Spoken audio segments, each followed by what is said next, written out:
And there are 5 techniques to create a connection with readers in your memoir. And then number 5 on the rules of engagement is to make it new. Your life is original, so this is the easy part. You just have to show your life. You don't have to worry about plagiarizing or copying anyone because no one has lived a life that you have lived. Your life is original.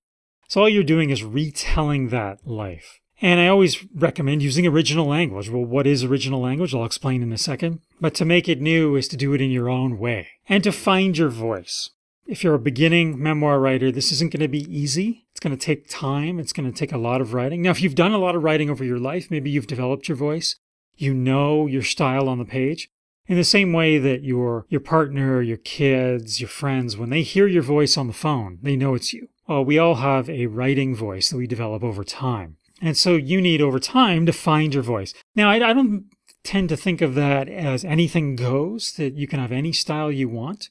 That's why within the brackets here I've written, within the standards of professionalism. So you are limited by a certain professional style. And a good example of this is I have some students, they're writing personal narrative, and they'll write it in the style of a text message with condensed words and emojis. And I have to take them aside and say, look, within the standards of professionalism, this is unacceptable. This may be your voice when you're texting someone on your cell phone, on your mobile, but it's not sort of in the professional world of writing. So we have limitations, but there's still space there. There's still room for you to be yourself within the standards of professionalism. So what can go wrong with making it new?